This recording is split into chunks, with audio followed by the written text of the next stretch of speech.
No final do ano passado, a Anthropic lançou um artigo falando como construir agentes que realmente funcionam. Esse artigo, ele é muito interessante, você pode ler, eu vou deixar o artigo aí. Mas o que eu fiz foi quebrar ele em pequenos pedacinhos, para a gente discutir passo a passo. Afinal, ele pode ter certos conceitos que você não está familiar. Se você quer criar agente de inteligência artificial ou já cria, e já viu que nem sempre ele funciona de acordo com o que você está desejando, talvez esse artigo possa te ajudar, e é disso que eu vou falar hoje. Então, bora lá.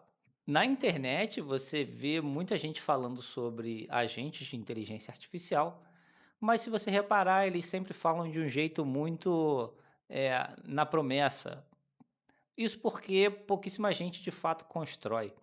E isso é uma questão que, assim, com os meus colegas aqui, que eu também conheço que constroem, ou mentorandos, eh, a gente acaba ficando num mundinho um pouco fechado, né? Afinal, tem pouca gente construindo e muita gente falando. Então, o que a gente quer discutir não é o que o público geral às vezes discute. E esse artigo vem exatamente para suprir essa necessidade, porque muitas das vezes trocar experiências através de o que funcionou para mim ou o que funcionou para o outro, a gente consegue entender certos padrões e tornar o trabalho um pouco mais fácil. Então, é exatamente o que eles trazem aqui, é a experiência deles construindo a gente.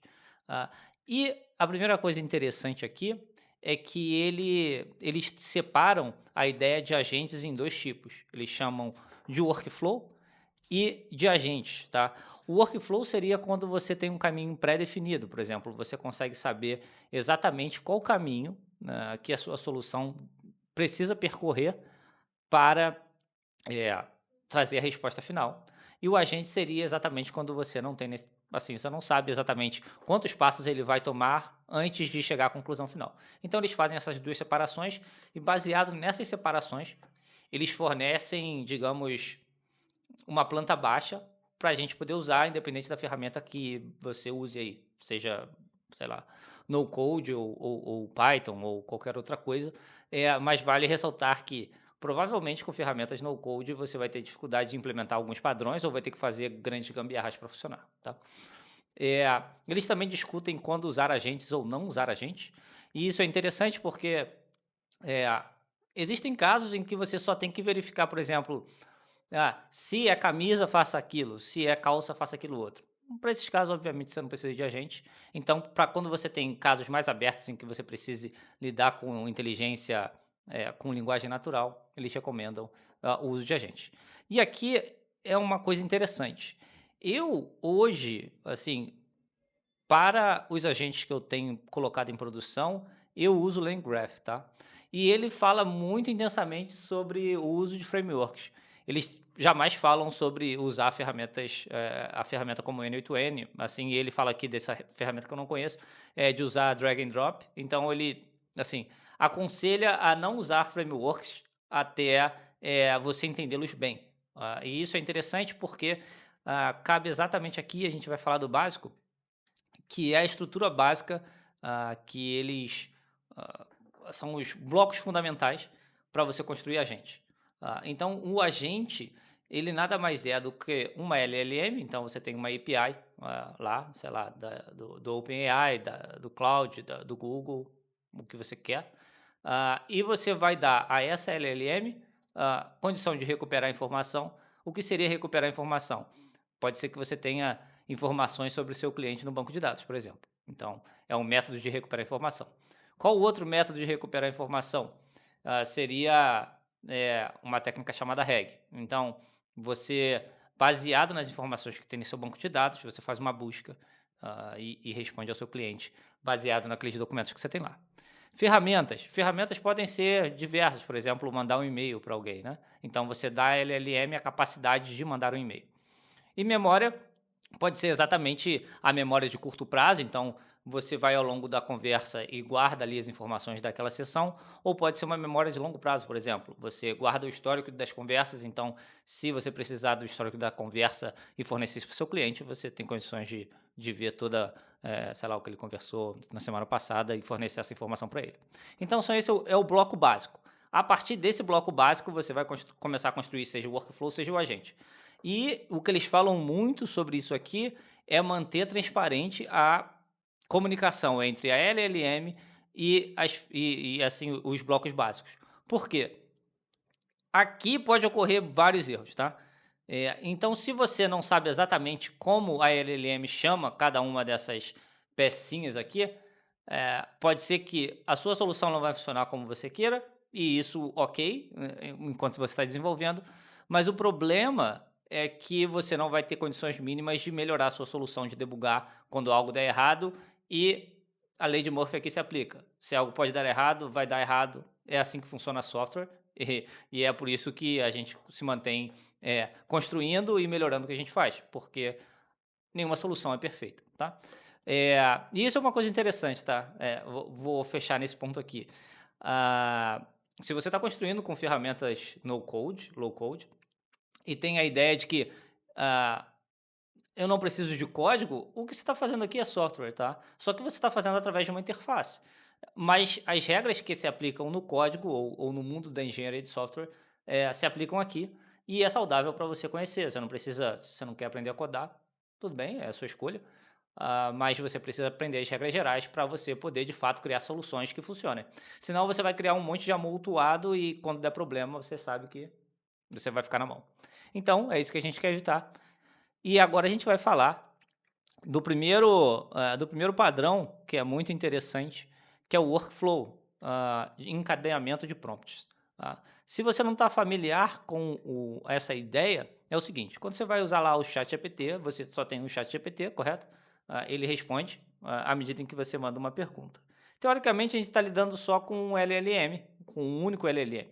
Mas você pode fazer soluções que não usam um único LLM. Por exemplo, aqui você poderia, sei lá, usar não sei, o A3 Mini, né, da OpenAI. Aqui você poderia usar o V3 da DeepSeek. E aqui você poderia usar o Gemini. Tá? Nada impede de você fazer isso.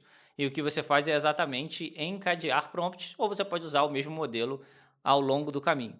Isso é interessante, esse workflow aqui é interessante para quando você tem problemas que você pode quebrar em pequenos pedaços. Por exemplo, um erro comum que eu vejo as pessoas fazendo é tentar resolver um problema com apenas um prompt de uma vez, né? Então ele joga um prompt gigante e um problema com vários pedacinhos para ser resolvido e ele pede para a inteligência artificial aí resolver o problema.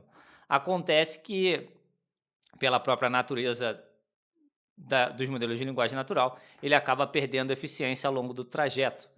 E uma técnica interessante é você quebrar o problema em pequenos pedacinhos.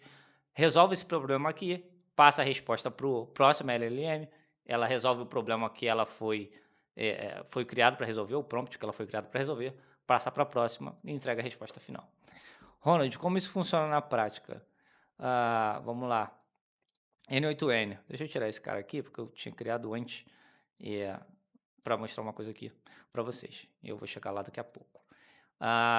Aqui está o nosso bloco básico, como eu falei anteriormente. Então, eu criei isso aqui exatamente para você ter uma percepção visual do bloco básico, que exatamente eu botei aqui um modelo, eu botei uma memória e eu botei uma ferramenta. Ótimo. A gente tem um bloco básico, mas não necessariamente um agente, né? A gente pode ter aqui um workflow ou qualquer que seja. E esse é o bloco básico. Ok. Então, como que a gente pode implementar, na verdade, um encadeamento de prompt? Muito simples aqui no N8N. Tá? Você pode simplesmente clonar esse cara aqui. Vamos lá, duplicar. Pode duplicar esse cara aqui e encadear, né? Então, a resposta desse fornece para esse e subsequentemente. E o que você vai fazer aqui, basicamente, é fazer um prompt que seja capaz de lidar com a entrada e fornecer a saída adequada e a instrução adequada para os subsequentes. Bem simples isso aqui. E você vai notar que, beleza, então o N8N resolve todos os meus problemas, eu não preciso de nada. E a gente vai para o segundo caso de uso, que é um caso de uso muito interessante, que é o roteamento. Recentemente, o CEO da OpenAI anunciou que eles vão abstrair os modelos. Por exemplo, hoje a gente tem lá um monte de modelo que você pode escolher, né? O A3 Mini, o A3, O1, R, enfim, muitos. E ele vai abstrair isso aí e, baseado no seu prompt, ele vai escolher exatamente onde é o melhor prompt, o melhor modelo para rodar a sua query e te dar a resposta. Provavelmente o que eles vão fazer é exatamente esse padrão aqui, que é o roteamento, tá? O roteamento é o seguinte, vamos imaginar que você tenha aí um assistente de suporte para sua empresa, ou o seu cliente pediu para você criar um, e você vai lá, e o que, que você vai fazer? Você vai criar um router, que nada mais é do que uma LLM, como eu expliquei anteriormente, e você vai mandar para o lugar certo, tá? Como isso funciona? Vamos imaginar que você tem aqui suporte técnico, vamos aqui, suporte técnico, você tem marketing, não sei, saque, você tem sei lá, finanças. Fim, tá bom, fim, finanças. Tá? Então, baseado na entrada ou na pergunta do seu cliente, você vai ter o poder de direcionar para cada área. E essa área pode ser exatamente algo assim ou algo de outro jeito. E fica independente. Então, você constrói sua solução muito customizada. Você não tem um problema de ter apenas um bot. E é um erro comum que você vê, se você notar, e se você já usou certas soluções que são pré-prontas, você vai ver que ele não é tão inteligente, ele começa a se enrolar, ele começa a perder eficiência, porque eles tentam encapsular tudo numa única LLM, quando na verdade existem métodos melhores para você fazer isso. Tá? Como que a gente pode fazer isso aqui no N8N? Você poderia fazer com que esse cara aqui virasse o teu roteador, o teu router. Você teria que botar alguma condição para avaliar a resposta e aí, eventualmente, você construiria, seja um novo workflow aqui, seja essa ferramenta de agente, etc, etc. Obviamente, você vai começar a notar que se você usar isso aqui no N8N, fica muito difícil para debugar, para você ver onde as mensagens estão indo, para manter estado de controle. Então, assim, você começa a ter dificuldade de fato, implementar soluções que beneficiem a sua criatividade e a resolução de problemas, porque a nossa ideia é sempre resolver um problema, seja do seu cliente, seja do mercado, né, fazer a vida de alguém melhor e lucrar com isso, obviamente. Então, para resolver isso, e aí eu comentei que eu uso LangGraph nas minhas soluções hoje, e eu posso mudar de framework, tá? Para mim, tanto faz, na real. Eu só tento usar a melhor ferramenta para resolver o problema. Então, aqui eu tenho um exemplo de router e eu queria mostrar para vocês. Vamos lá. Aqui o que ele faz? Esse aqui é um assistente de... Eu estou usando o template, então você pode baixar o template lá, é bem simples. Esse aqui eu fiz só esse protótipo aqui. Eu tenho um vídeo mostrando ele, o funcionamento dele mais a fundo. Vou deixar aí se você quiser, enfim, vê-lo em funcionamento, em pleno funcionamento. E basicamente o que a gente faz aqui é o seguinte. Vou botar aqui, eu quero saber. Vou botar assim uma pergunta que não tem muita conclusão, tá? E o que ele faz aqui é basicamente verificar qual é o tipo de pergunta e ele vai direcionar para o lugar certo, tá? Como eu dei o exemplo anterior. E você viu aqui que ele iniciou o nosso workflow, ele avaliou o caminho, tá? Então a gente consegue ver aqui o state, tá? E ele chegou à conclusão que era o more info, que era mais informação. E ele foi lá e empurrou para a nossa LLM correta, tá? Então ele vai me dar aqui vai me fornecer uma resposta pedindo mais informação, porque a pergunta que eu dei a ele não é suficiente, ou o texto que eu dei para ele não é suficiente para ele nem fazer um plano de pesquisa e nem dar uma resposta geral. Aí eu vou vir aqui de novo e vou dizer a ele qual é a melhor cidade para se trabalhar com IA. Vamos ver se ele vai mudar o plano. Porque, teoricamente, ele conseguiria, de fato, definir aqui, que ele viu com uma resposta geral, e foi exatamente o que ele fez. Ele avaliou qual era o meu tipo de pergunta e ele direcionou para o lugar certo. E ele nos deu aí São Francisco e tal. Obviamente, não tem nenhum lugar no Brasil, que é excelente, muito porque a gente é defasado em tecnologia no geral. Mas beleza. Ronald, ok, como isso funciona então no código? Parece legal. E é legal mesmo, né? Você consegue ter um nível de controle muito maior sobre tudo o que acontece. Então, você consegue ter log muito na mão e você consegue colocar tudo isso em ferramentas que são próprias para uso, né? Para debug e para criar sistemas produtivos de fato. Como isso funciona na prática? Deixa eu mostrar aqui o código bem rapidinho. Esse aqui já é a montagem do grafo, como você viu ali, tá? Então você cria cada nó independente, então você bota a própria lógica, o próprio prompt, etc, etc. E depois você monta esse grafo, basicamente. E aqui eu queria mostrar como que funciona a lógica do route, tá?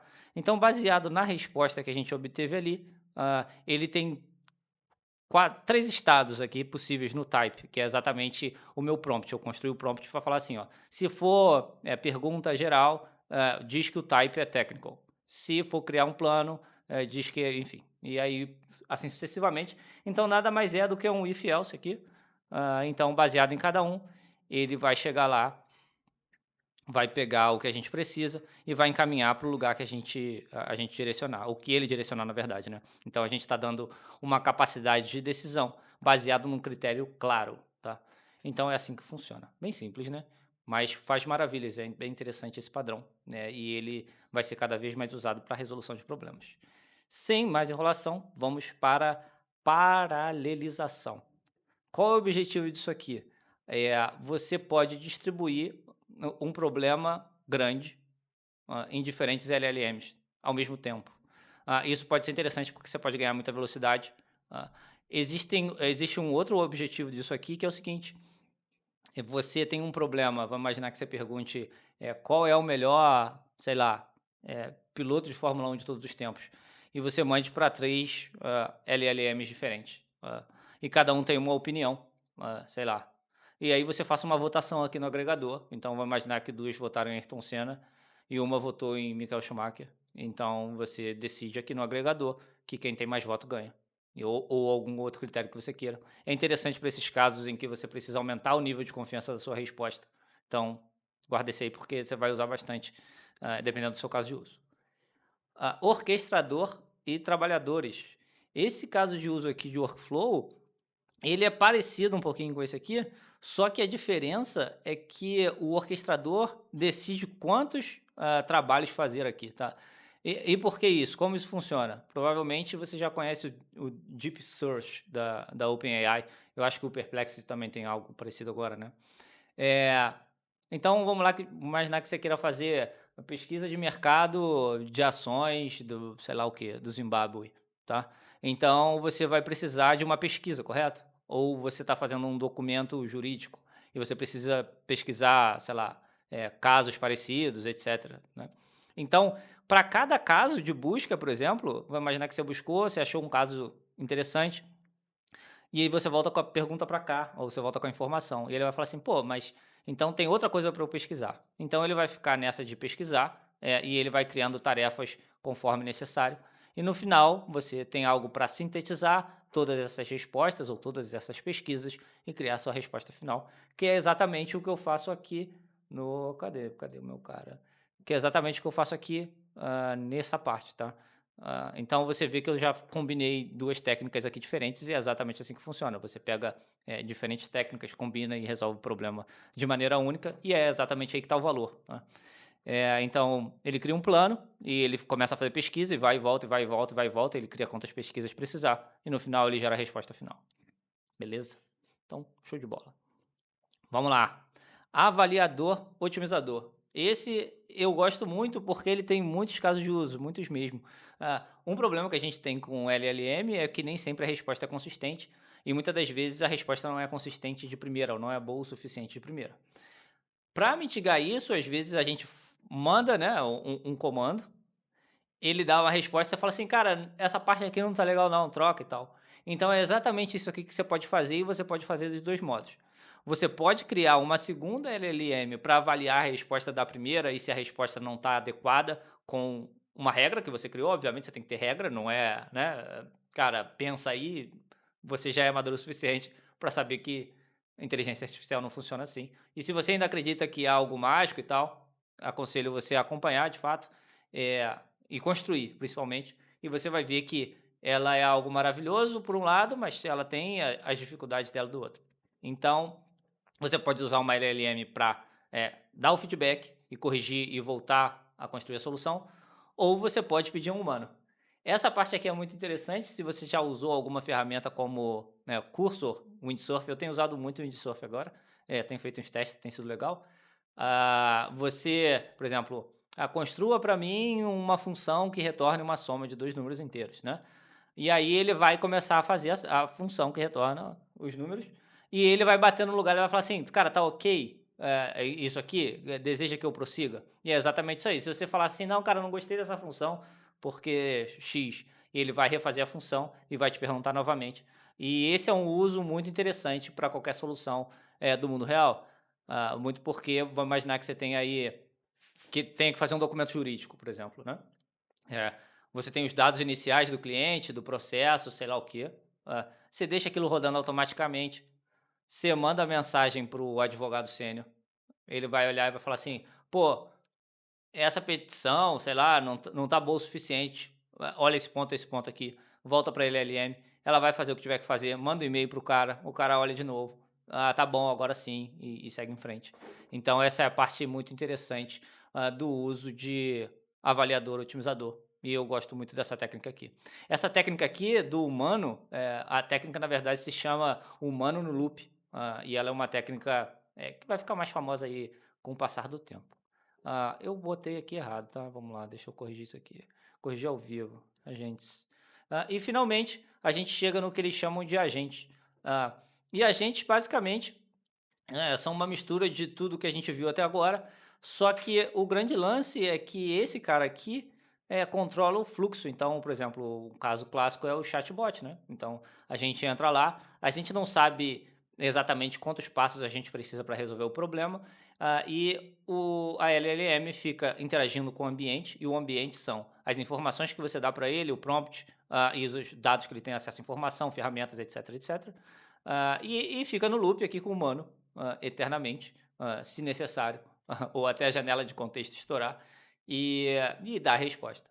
Então, assim, a grande diferença aqui é quando você tem esse problema aberto, tá? E todos os outros são quando você tem ideias de que, ok, eu sei exatamente como resolver esse problema, e você constrói aqui eh, um- um- um- uma tarefa com escopo definido. Vamos lá. Só para ilustrar mais um pouquinho de agentes, isso aqui eu peguei lá do artigo deles. Ah, muito simples, você começa aqui com a tua pergunta, né? Eles chamam de query. Ah, pode pedir para redefinir, para clarear, igual, bem parecido com o que eu mostrei ali anteriormente, no exemplo. Ah, e uma vez que está aqui, ela interage e finalmente mostra a resposta que você precisa. É exatamente assim que funciona, você não sabe exatamente quantos passos tem, e ele vai ficar num loop aqui, num while true, até ela ficar satisfeita. Finalmente, último recado aqui, e o que é importante nesse artigo. Primeiro, mantenha a simplicidade. Provavelmente você já viu aí exemplos de fluxo no N8N gigante, cheio de ferramenta, uma loucura. Cara, isso é um antipadrão, né? Obviamente, esse é um vídeo que eu vou fazer futuramente para falar especificamente de ferramentas no uso de agentes, porque a cada ferramenta que você adiciona no seu agente, aquilo pode impactar o entendimento do agente sobre o problema e sobre a tarefa. Então, se você vai adicionando ferramentas para fazer o Jarvis, sei lá o quê, talvez não seja a melhor técnica, né, e talvez aquilo traga problemas. Você vai conseguir fazer uma demonstração e tal, mas ao longo do tempo você vai ver que as respostas começam a ser inconsistentes, tá? Priorize transparência. Esse aqui é um tópico muito interessante também, porque, no geral, e a discussão assim de agentes de inteligência artificial tem amadurecido, e a gente precisa fazer teste. E teste não é sobre eu fiz aqui, testei uma vez, eu digitei pô, beleza, parece bom. Teste real não é assim. Você precisa ter transparência suficiente para você testar exaustivamente de forma automática. O que a gente faz é automatizar coisas, e a gente precisa automatizar os testes também, né? Os nossos próprios testes, para garantir que a nossa solução tem qualidade. Então, a transparência é fundamental para isso, porque com transparência você consegue entender como o seu agente chegou na resposta passo a passo. E você vai notar, pô, é aqui que ele está errando, ou é aqui que eu posso melhorar ele. E se você não tiver transparência, você só souber o que você botou e o que saiu, você vai entrar assim, você não vai conseguir evoluir nenhuma solução, você não vai conseguir crescer construindo a gente, você vai construir só coisas básicas, e é isso. Ah, última coisa é documentação e teste. Voltando para o lance dos documentos não, das ferramentas, toda vez que você cria uma ferramenta e dá ela para o agente, como que o agente sabe que ele tem uma ferramenta?